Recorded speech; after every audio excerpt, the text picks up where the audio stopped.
He was 70 years old, called useless and mocked by the engineers, but in minutes he did what no one else could. He saved the factory's million-dollar motor. Hello friends, where are you watching from today? Let me know in the comments and don't forget to like, share, and subscribe to the channel. Anthony Miller pressed the brim of his worn cap as he stepped off the bus, his knees aching from the ride, his breath misting in the cool morning air of Cleveland's industrial district.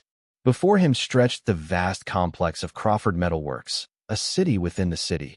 Endless rows of brick buildings, their tall windows lined with soot, chimneys coughing out ribbons of gray smoke, the metallic tang of steel hanging in the wind. Trucks rumbled through the gates, chains clattered, and the rhythmic pounding of presses echoed like distant thunder. It was a place that smelled of fire, oil, and ambition, a place that had once felt like home. At 70 years old, Anthony looked like any other man who had lived a life of hard labor. His shoulders stooped slightly, his skin was roughened by decades of grease and sun, and his hands, though steady, were scarred by countless encounters with steel, fire, and machinery. He wore the navy blue uniform the factory had given him, the name patch stitched neatly on the breast, Tony. That had been the foreman's suggestion, said with a grin too wide to be friendly. Anthony sounds too formal. Around here you're Tony. Fits better for a janitor. He had not argued. He never did these days. Anthony's eyes wandered across the sprawling yard as men in yellow safety helmets hurried past. He inhaled deeply, a faint smile tugging at his lips. The smell of oil and iron clung to the air, awakening memories of workshops in Stuttgart, Detroit, and Nagoya, where he had once spoken the language of pistons and valves more fluently than any tongue. Once, executives had waited for him to finish a sketch on a napkin before approving multimillion-dollar ventures.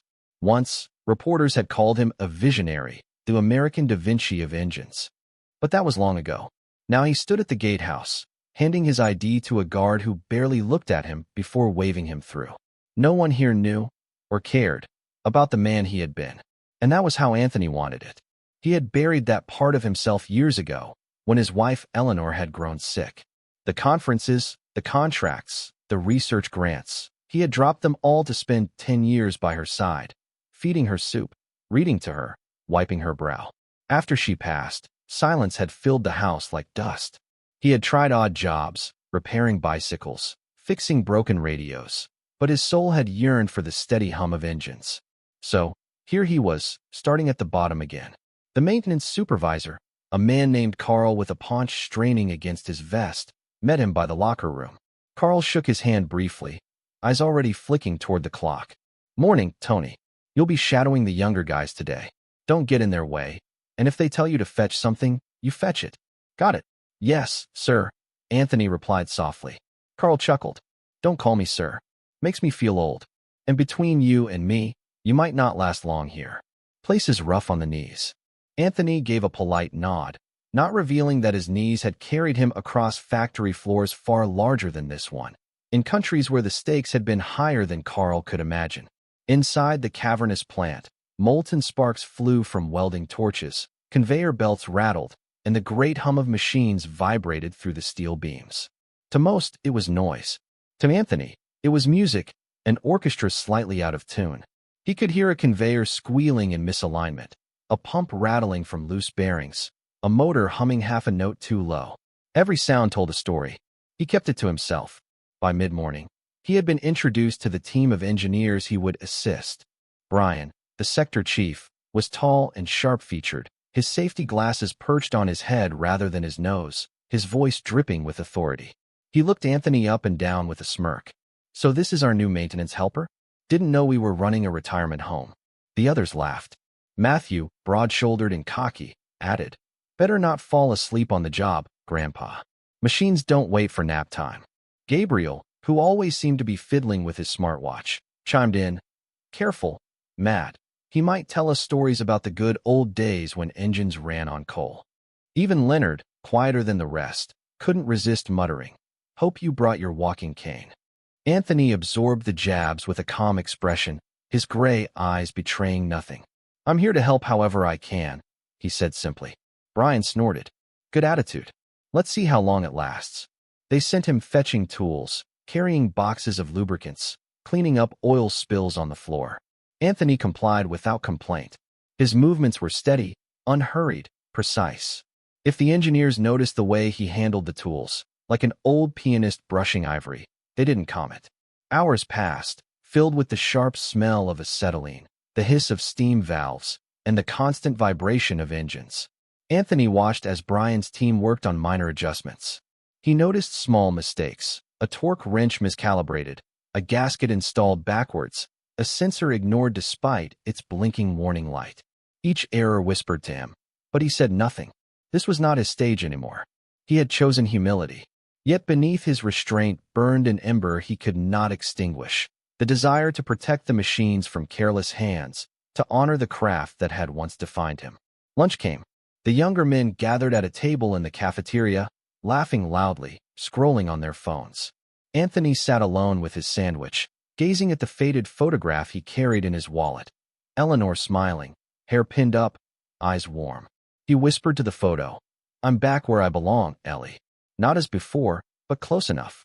The afternoon dragged on, filled with more errands and more barbs from the engineers. Still, Anthony endured. He had expected no less. Then, as the sun dipped low and painted the factory windows in amber, the roar of the main motor faltered. It was the heart of Crawford Metalworks, a massive, million-dollar behemoth that powered the steel presses. Without it, production would grind to a halt. A shriek of grinding metal echoed through the hall. Lights flickered. The motor wheezed, groaned, and finally fell silent, the conveyor belts freezing mid-motion, the presses stopping with a thunderous clang. Panic spread instantly. Workers shouted. Foremen cursed into radios. Brian and his team rushed to the motor housing, their faces pale. What the hell just happened? Matthew barked. Gabriel frantically tapped on a tablet linked to the motor's diagnostics. System failure. But the error codes don't make sense. Leonard wiped sweat from his brow. If this thing stays down, we're losing millions by the hour. Anthony had followed quietly, standing just beyond the circle of chaos. His sharp eyes scanned the machine, listening to the echoes of its last gasp. He knew, immediately, instinctively, what the problem was. It was simple, elegant, almost embarrassingly obvious. But he said nothing. He remembered Eleanor's frail hand clutching his, her voice whispering, "Don't waste your strength fighting. Let the world spin without you." So he remained silent, while the young engineers fumbled, while managers shouted into phones, while the heartbeat of the factory lay still. Yet deep within Anthony, beneath years of quiet sacrifice, something stirred. The ember glowed hotter. The night at Crawford Metalworks would not end as it had begun. The silence after the motor's collapse lingered long into the evening, echoing across the factory floor like a warning bell no one wanted to acknowledge. The younger engineers swarmed around the dead machine, arguing over error codes and schematics, but their voices sounded frantic rather than confident. Orders bounced through radios, supervisors cursed, and by the time the shift ended, Crawford Metalworks was a hive of anxiety. Trucks lined up outside were left unloaded, furnaces simmered pointlessly, and workers filed out muttering about layoffs if the stoppage dragged on. Anthony changed in the locker room, slipping into his plain coat as the others slammed lockers and stormed off in frustration. No one addressed him, though Matthew had muttered earlier, "What's the point of an extra pair of wrinkled hands if he can't do anything useful?" The sting of the comment had faded quickly. At 70, Anthony had grown used to being overlooked, dismissed, underestimated. Still, the dying sound of the motor replayed in his ears, every note as clear as a symphony he had written himself. He could have fixed it, he knew, but revealing that would open doors he wasn't ready to step through, not yet. The walk home was long. Street lamps glowed against cracked sidewalks, and the cool air carried the smell of coal and damp concrete. Anthony lived in a modest apartment above a laundromat, where the whir of dryers filled the night with a strange comfort. He boiled water for tea, set a single cup on the worn wooden table, and sat with Eleanor's photograph propped before him. "You would have laughed," he murmured to the picture, his voice low and weary.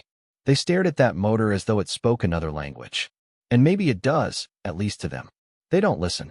They measure. They analyze. But they don't listen. The photograph smiled back at him silently, as always. Anthony drank his tea in slow sips, memories rising like old ghosts. He remembered a younger version of himself walking through the glass halls of the Ford headquarters in Dearborn, tie askew, chalk dust still clinging to his sleeves from sketches hastily made on blackboards. Executives had leaned forward, pens poised, as he explained the logic of a combustion sequence no one else had dared attempt. He remembered Stuttgart, where Mercedes engineers had crowded around his prototype fuel system, marveling at its elegance. He remembered the applause, the magazine covers, the thrill of being called a pioneer.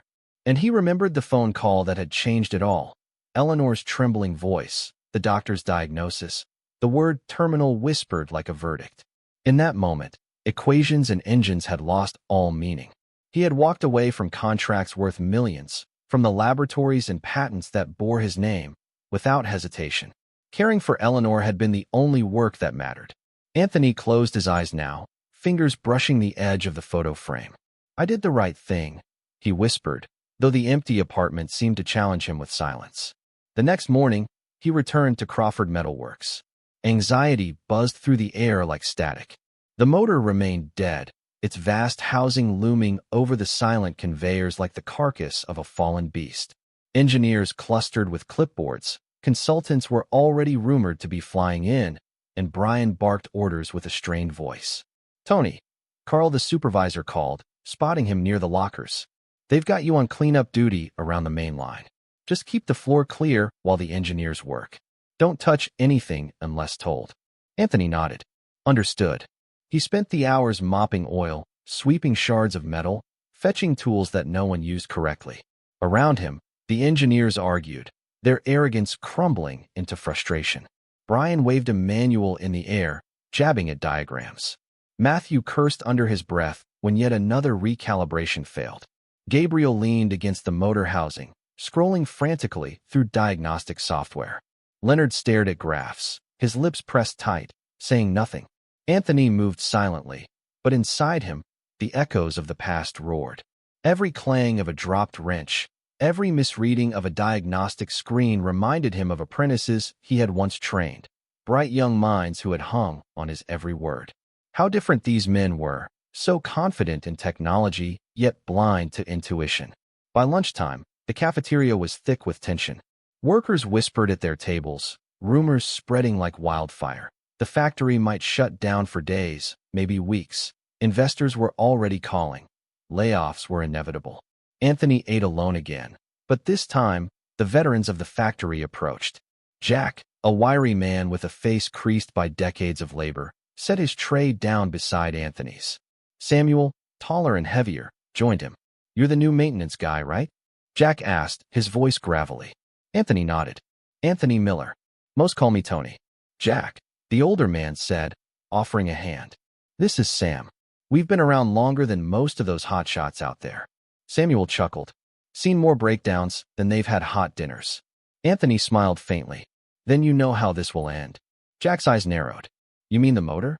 Anthony hesitated.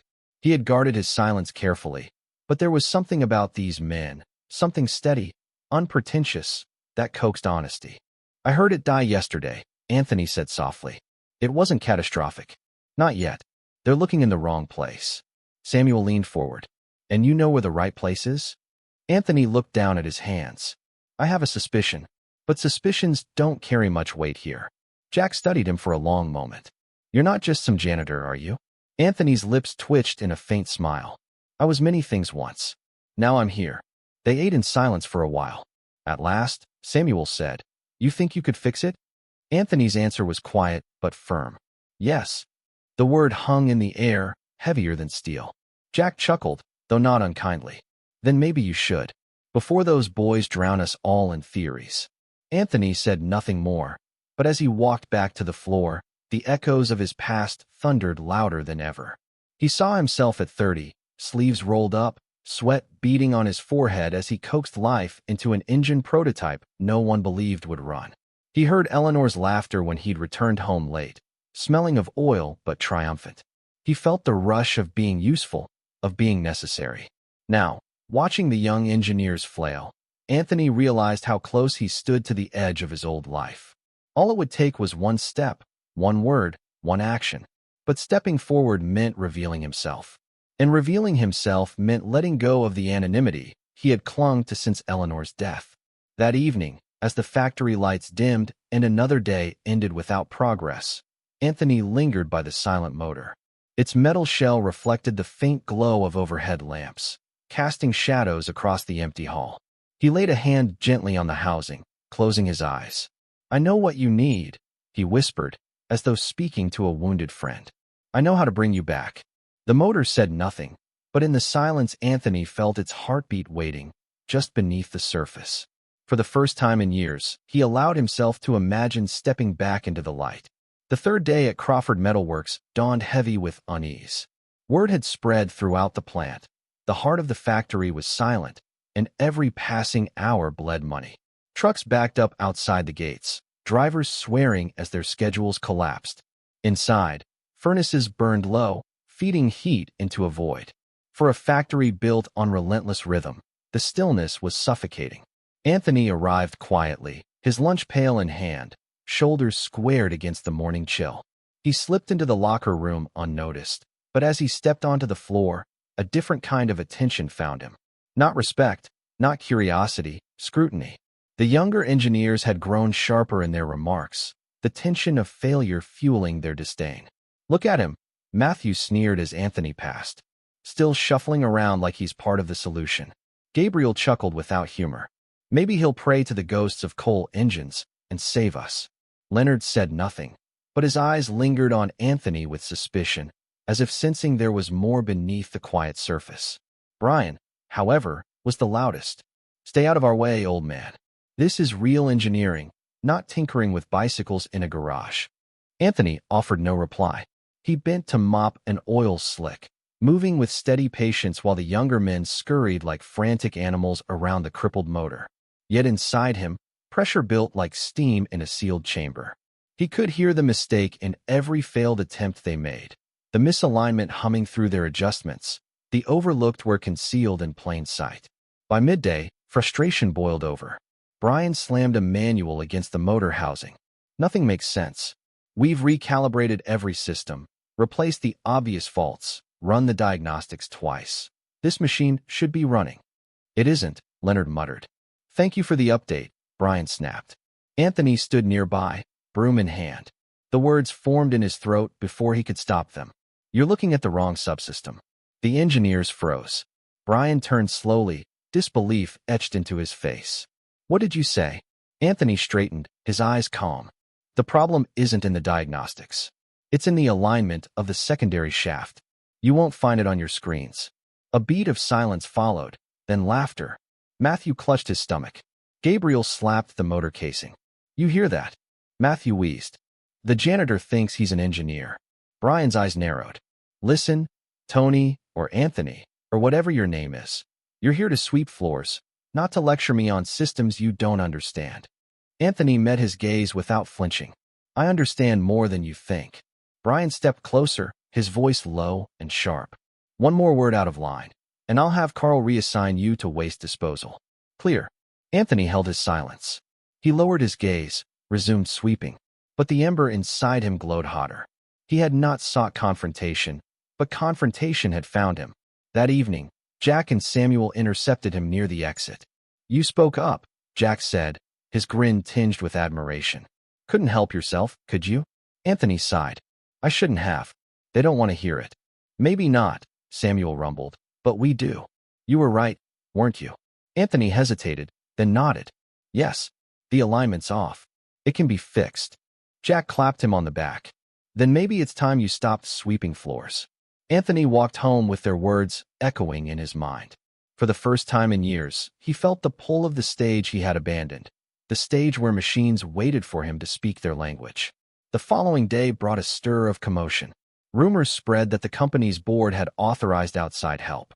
A team of consultants, expensive, polished, and armed with the latest diagnostic tools, would arrive within 48 hours. Their leader was said to be Richard Mendez, a name Anthony recognized faintly from journals and conferences long ago. When Brian announced the news, relief spread across the floor. "Finally," he declared, "real experts are coming. This nightmare will be over soon." Matthew smirked. Maybe they'll even give us a bonus for putting up with this circus.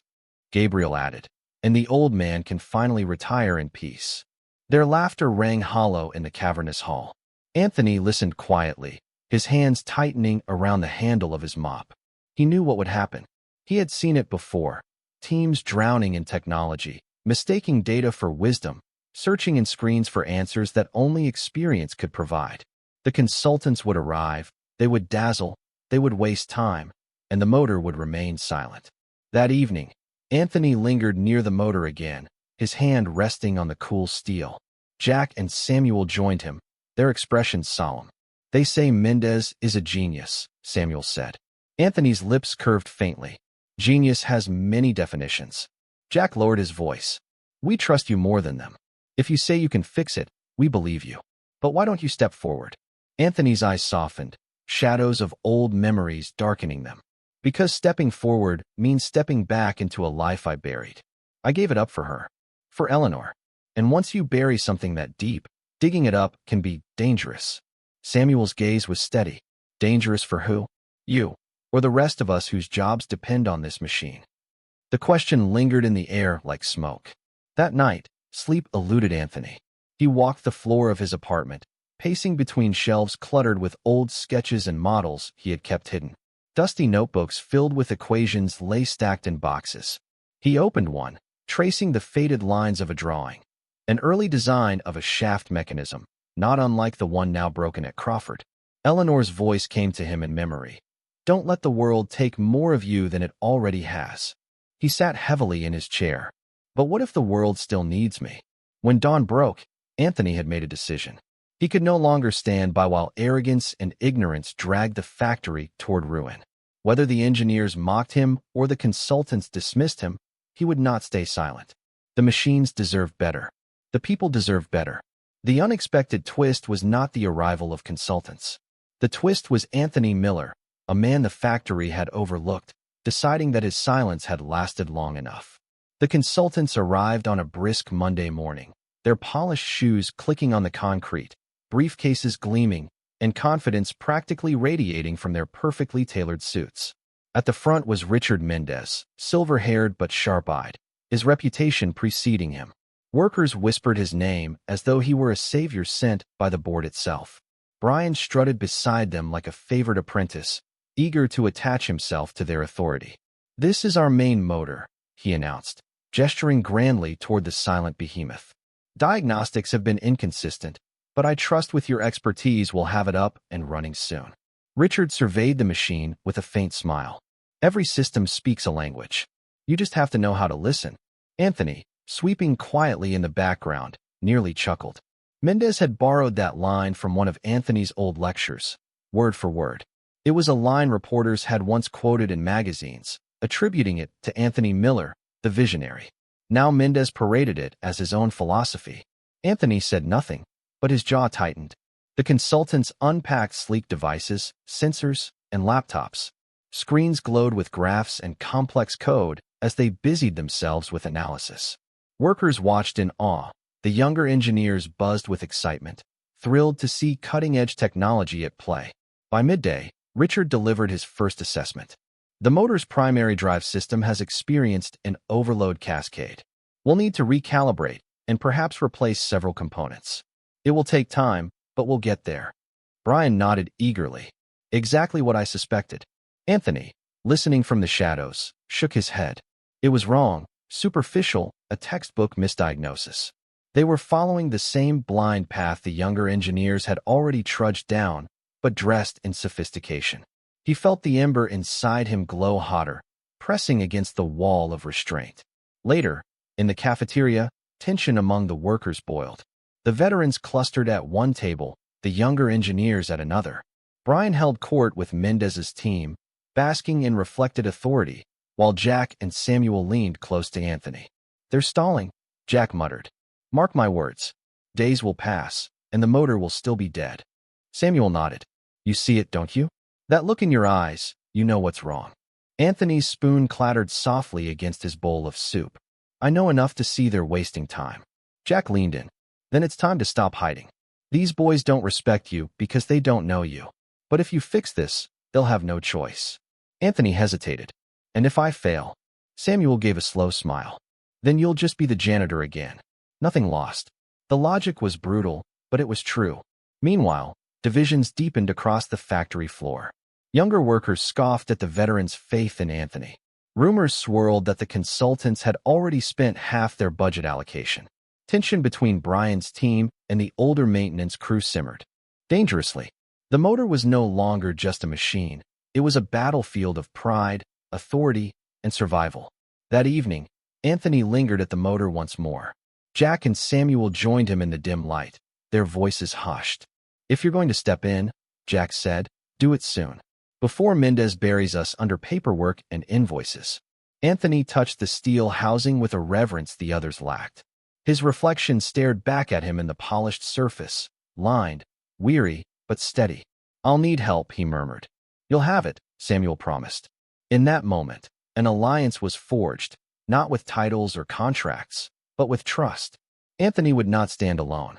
The next morning, the consultants unveiled a new plan involving complex recalibration sequences and imported replacement parts. They spoke with certainty, dazzling management with jargon and projections. Workers applauded. But Anthony, standing quietly with a toolbox in hand, felt the hollowness of their words. As the consultants worked, Anthony returned to the maintenance shed. Dust coated the shelves, but tucked away in an old crate he found tools he had fashioned himself decades ago.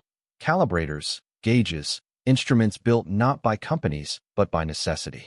He turned them over in his hands, memories flooding back of long nights in foreign workshops, inventing solutions because no manual could. Jack entered, watching him carefully. Those don't look like anything in the catalogs. They aren't, Anthony said simply. I made them. Long ago. Jack raised an eyebrow. You were an engineer, weren't you? More than that. Anthony met his gaze, but did not answer.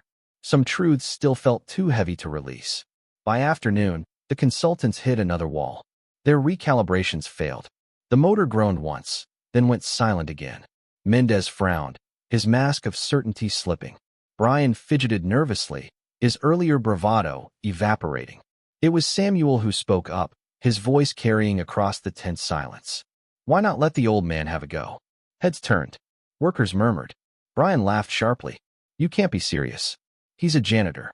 Janitors don't build tools like those, Jack said firmly, nodding toward the gauges Anthony now carried in his hands. Mendez studied Anthony with a curious tilt of his head. And who exactly are you? Anthony's reply was calm, unshaken. No one important. Just someone who knows engines. Mendez smirked. Engines are miracles? Sometimes they're the same thing, Anthony said softly. The challenge hung in the air. Workers leaned forward, hungry for resolution. The younger engineers scoffed, unwilling to admit defeat, but doubt flickered in their eyes. Anthony stepped closer to the motor, resting his palm on the steel. His touch was gentle, almost intimate, like a doctor feeling the pulse of a patient. He closed his eyes briefly, listening, then opened them with quiet certainty. Give me 20 minutes, he said. The room erupted. Laughter, disbelief, protests, whispers. Brian shouted that it was madness. Mendez tried to maintain composure, and workers argued among themselves. Yet through the storm of voices, Anthony's offer stood firm. 20 minutes to do what no one else had managed. And for the first time, his secret, his hidden past, his buried genius, stood at the edge of revelation. The demand for 20 minutes spread like fire across Crawford Metalworks. Workers repeated it with disbelief, then curiosity, until by mid-morning the entire factory floor hummed with anticipation. Some laughed at the absurdity, a 70-year-old janitor claiming he could do what engineers and consultants could not. Others whispered with cautious hope, desperate for any chance to bring the factory's heart back to life. Management gathered near the motor, their suits stiff with unease. Mendez and his team stood close, arms crossed, expressions oscillating between irritation and amusement. Brian's jaw was set tight, his pride on the line. Beside him, Matthew and Gabriel smirked openly, eager for Anthony to embarrass himself. Leonard, however, watched silently, his eyes flickering with something harder to read. Was it skepticism or doubt in the consultants? Carl, the maintenance supervisor, rubbed his temples. Anthony, he muttered. If this goes wrong, you'll be finished here. Anthony's reply was steady. Then I'll be finished. But at least I'll have tried. At last, the factory director, Henry Clark, tall and broad-shouldered with decades of authority etched into his voice, stepped forward. You have 20 minutes. No more. The crowd parted. Anthony approached the silent motor, toolbox in hand, his worn boots echoing against the floor. He opened the box and revealed his strange instruments.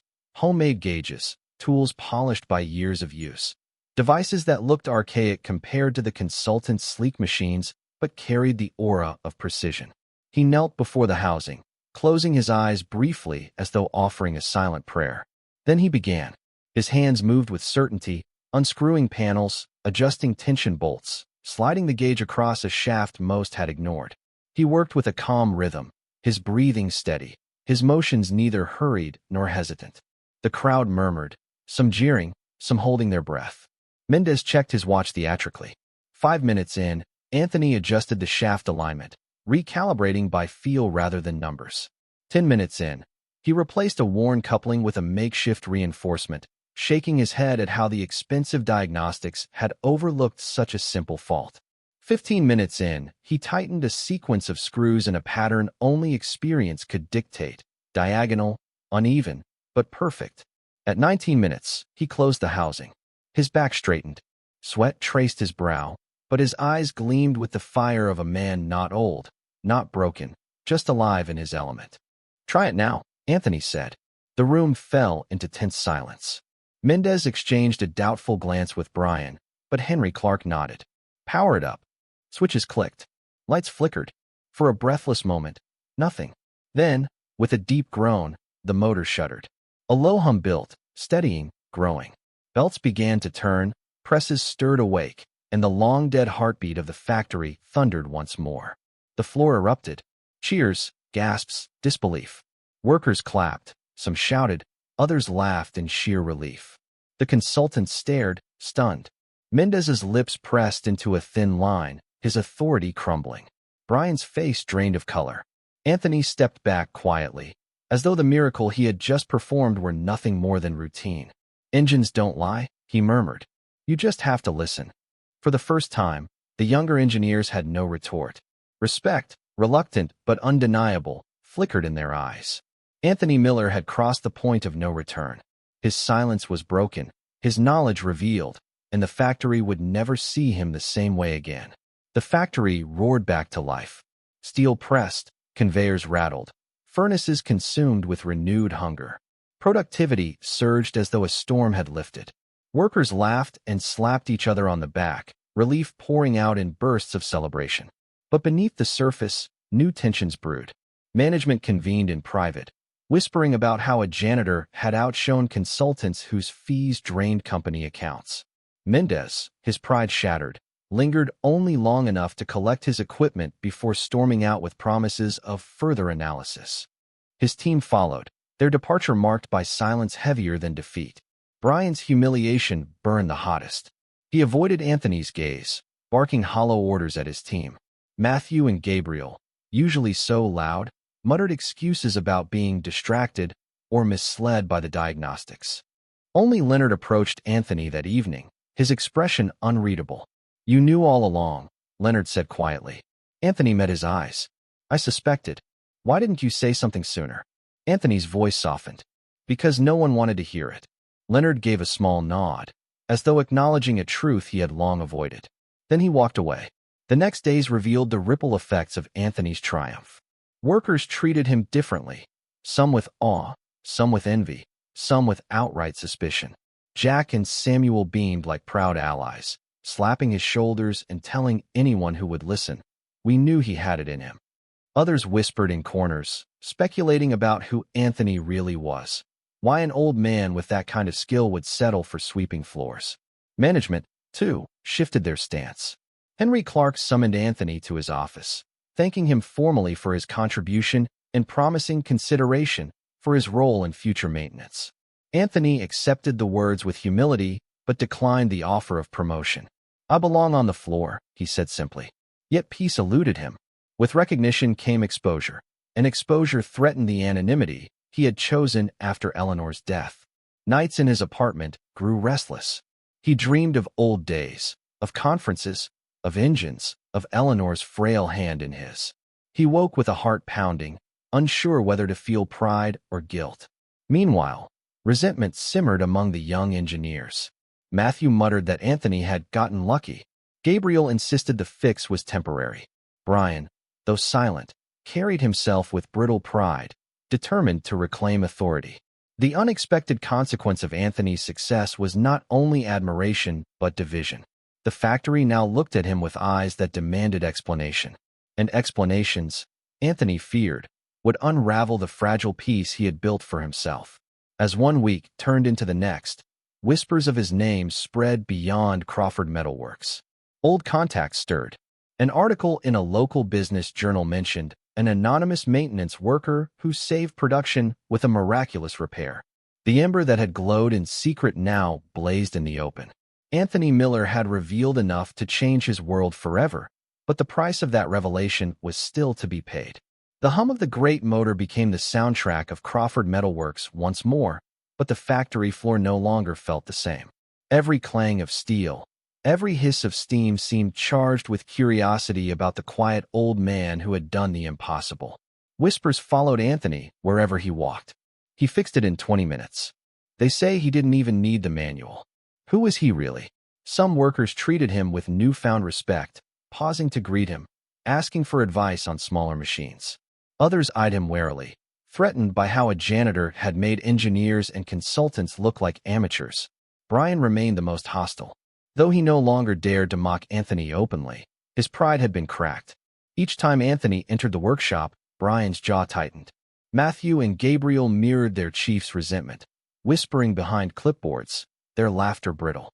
Only Leonard seemed conflicted, caught between loyalty to his peers and recognition of Anthony's undeniable skill.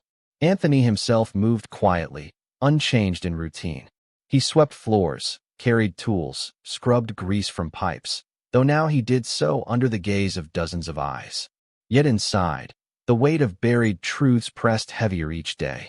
He had wanted anonymity, peace after a lifetime of invention and sacrifice. But the moment he had touched that motor, the silence of his past had shattered. One evening, Jack and Samuel found him alone in the shed, tinkering with one of his handmade gauges. "You can't keep dodging the questions," Jack said gently. "They're going to find out who you are." Anthony sighed, setting the tool down. "I've kept my name out of the world for over a decade. I thought I could bury it forever." Samuel leaned against the wall. "But why? If you were someone great, someone who knew engines better than anyone, why hide?" Anthony's eyes darkened. "Because greatness didn't matter when Eleanor needed me. I left everything behind. My career, my patents, the projects that would have defined my name. None of it was worth more than sitting by her side when she was dying." Silence followed, heavy with respect. Jack nodded slowly. "You did right by her. But maybe now it's time to stop punishing yourself for it." Anthony shook his head. "The world doesn't forgive so easily. They'll want answers. And I'm not sure I have the strength to give them." As days passed, the tension between engineers and workers sharpened. Management praised Anthony in subtle ways, but avoided confronting the truth directly, afraid of undermining their hierarchy. Meanwhile, rumors reached beyond the factory walls. A reporter lingered outside the gates one afternoon, asking about the mysterious old mechanic. Anthony avoided her, but the brush with exposure rattled him. The climax came during a heated meeting on the floor. Brian, red-faced with frustration after another failed recalibration on a secondary press, lashed out. "This is ridiculous. We're engineers, trained for this, and everyone's bowing to the janitor. You think he's some kind of savior? He got lucky once, that's all." The crowd murmured, uneasy. Leonard stepped forward, surprising everyone. "It wasn't luck. I watched him work. He knew exactly what to do. We didn't. That's the truth." Brian's glare could have cut steel. "Then what, Leonard? You want us to admit he's better than us?" Anthony's voice, calm but steady, cut through the tension. "Better doesn't matter. What matters is listening, to the machines, to each other. Pride is the enemy of craft." For a moment, silence reigned. Then Brian spat the words. "Who are you really, old man?" Anthony froze. The question he had feared hung in the air, demanding an answer. But before he could speak, a voice called from the back of the hall. It was Isabel, his daughter. She had come unannounced, her medical coat still beneath her jacket, her expression firm and protective. "He is Anthony Miller," she declared. "The engineer who changed engines across 3 continents. The man whose patents are still studied at universities. And the man who walked away from all of it for my mother." The room gasped. Recognition flickered in the eyes of those who remembered articles, old photographs, whispered legends. The janitor was not a janitor at all. He was a man who had once stood at the pinnacle of industry. The truth, long buried, was now revealed. And there would be no going back. The revelation struck Crawford Metalworks like a hammer blow. By the next morning, Anthony's name was on every tongue. Old newspaper clippings surfaced, showing a younger version of him beside prototypes, shaking hands with executives, lecturing at universities. Articles resurfaced online. Anthony Miller, the visionary behind tomorrow's engines. Workers passed the stories on their phones, astonished that the man sweeping their floors had once stood in headlines. Some responded with awe. "We've got a legend in the workshop," one welder whispered. Others bristled. "If he's so great, why is he slumming here?" Brian was livid. His authority had already been dented, but now it was shattered. He stormed through the floor, barking orders that no one followed with conviction. Matthew and Gabriel rallied behind him, but their laughter now sounded hollow. Leonard remained silent, though his glances at Anthony were filled with conflicted respect. Henry Clark summoned Anthony to his office. The director's eyes were sharp, his tone firm but respectful. "You could have told us who you were," Henry said. Anthony shook his head. "Would it have mattered? I wanted to be judged by my work, not my name." Henry leaned forward. "Your name matters now. The board wants you in a senior advisory role.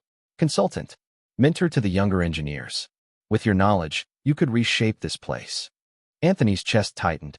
He remembered Eleanor's words, her plea for him to step away, to live quietly. But he also remembered the fire in his hands when he had touched the motor, the way machines seemed to awaken under his care. He could not deny that he still belonged here. "I don't want an office," Anthony said softly. "I want to stay on the floor. If I'm to help, it will be side by side with those who need to learn." Henry studied him, then nodded slowly. "Very well. But know this, you've stirred something here. The younger men will test you. Mendez will not forgive being humiliated. And the industry will hear your name again, whether you like it or not." Anthony left the office with a heavy heart. He had not sought recognition, yet recognition had found him. Now he had to prepare, not for fame, not for glory, but for the confrontation brewing in the factory's heart. That evening, he sat in his apartment with Isabel, who had insisted on staying for dinner. "You exposed me," Anthony said quietly. "I protected you," Isabel countered. "They were tearing you apart, doubting you. I couldn't let them reduce you to nothing when you've given so much." He sighed. "I wanted peace."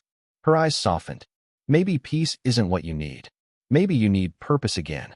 Anthony fell silent. Eleanor's photo watched from the shelf, her smile frozen in time. He reached for it, brushing his thumb across the glass. "Purpose," he whispered. As the night deepened, the factory's future shifted. The next chapter would not be about survival of a machine. It would be about survival of dignity, of wisdom, of legacy. Anthony Miller, once buried in silence, now stood on the edge of a confrontation that would define not just the factory, but himself. The factory floor was restless.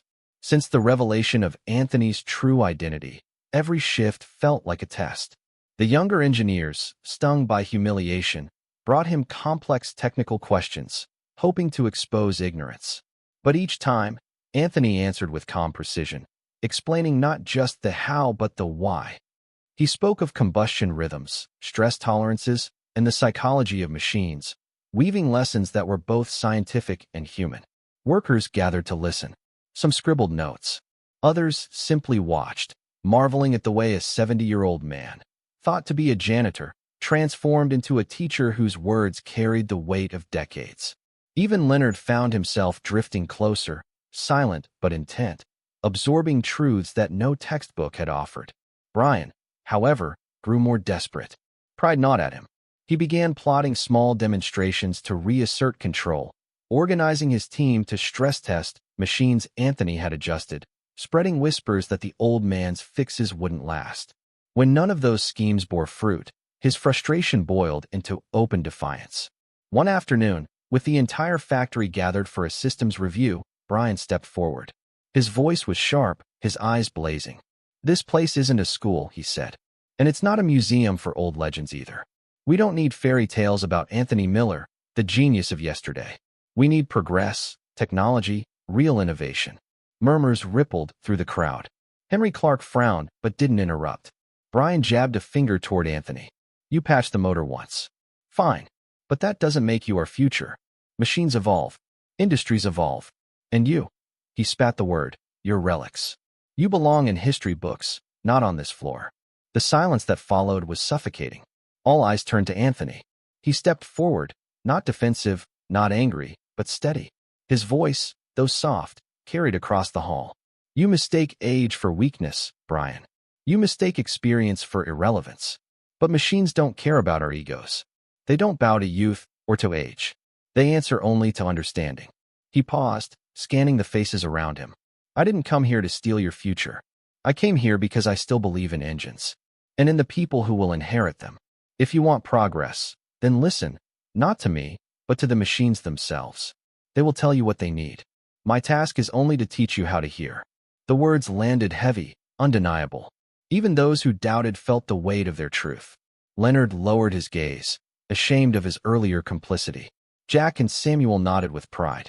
Workers whispered that they had never heard engineering spoken of with such humanity. Brian's face flushed red.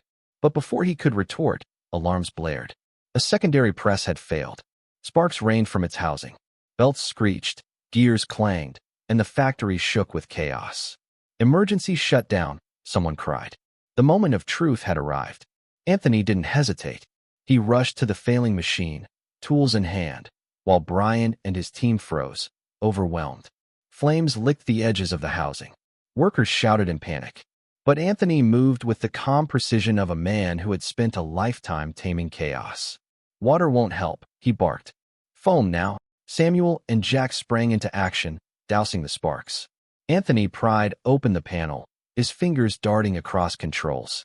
He shouted instructions, sharp and clear, and for the first time, even Brian obeyed. Within minutes, the fire was out, the machine stabilized, and silence fell. Smoke curled upward, acrid but harmless. The press was scarred, but saved. Anthony rose, wiping soot from his brow. His eyes locked on Brian. "Machines don't wait for pride. Either you respect them, or they break you." The crowd erupted in applause, cheers echoing against the steel beams. Henry Clark himself stepped forward, placing a hand on Anthony's shoulder. "Enough doubt. From this day, Anthony Miller is not our janitor. He is our master engineer." The declaration sealed the moment. Respect was no longer optional. Anthony had proven himself beyond question, not with words, but with action under fire. And as the smoke cleared, the factory understood a new chapter was beginning. Recognition spread quickly. Within weeks, Anthony's story traveled beyond Crawford Metalworks. Newspapers ran features. "Forgotten Genius Saves Factory." Industry journals revisited his old patents, marveling that the mind behind them had returned to the workshop floor. Even universities reached out, inviting him to speak to students. But Anthony declined the spotlight. He remained at Crawford, his place not in lecture halls, but among machines and men. He wore the same uniform, carried the same toolbox, but now walked with a dignity that no one questioned. Workers sought him for guidance. Young engineers, humbled, gathered around to learn not only mechanics, but philosophy, the discipline of patience, the humility to listen, the courage to admit mistakes. Leonard, once silent and cautious, became his most eager pupil. Under Anthony's mentorship, he grew into a thoughtful engineer, more careful, more attentive.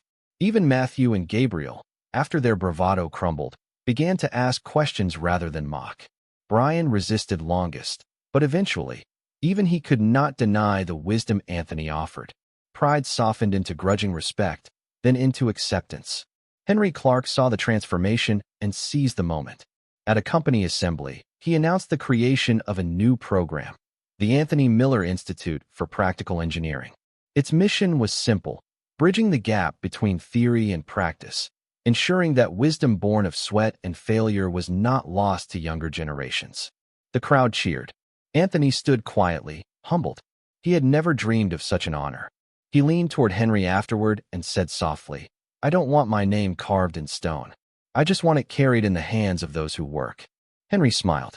"That's exactly why it should bear your name." At home, Anthony placed the certificate of the Institute beside Eleanor's photograph.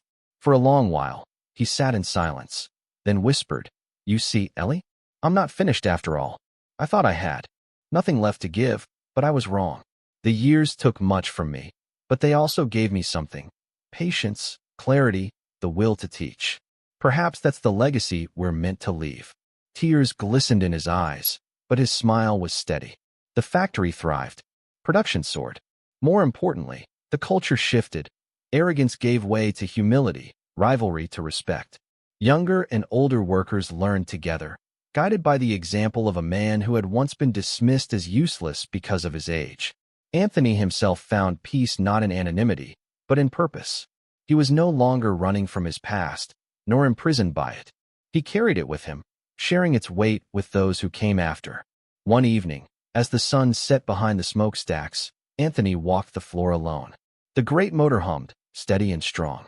He laid his hand on its steel shell and listened. The rhythm was perfect.